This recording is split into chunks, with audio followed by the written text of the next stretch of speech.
What are the latest developments in the Iran war that could escalate regional conflict?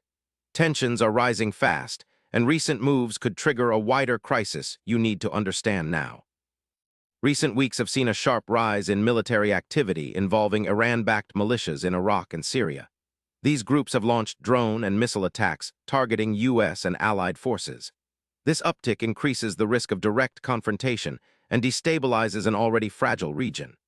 Iran's strategy seems aimed at pressuring its opponents while avoiding full-scale war, but the margin for error is shrinking fast. Diplomatic efforts to revive the Iran nuclear deal have hit significant roadblocks. Negotiations are stalled due to disagreements over sanctions relief and Iran's nuclear ambitions. Meanwhile, Gulf states and Israel remain deeply suspicious of Iran's regional goals, heightening fears that military conflict could erupt from miscalculations or provocations.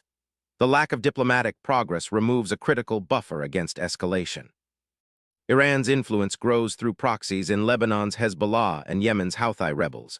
These groups have increased cross-border attacks and confrontations with rival factions and neighbors.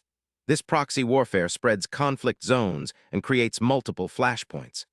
Any escalation in one area risks dragging others into a broader regional war, complicating peace prospects.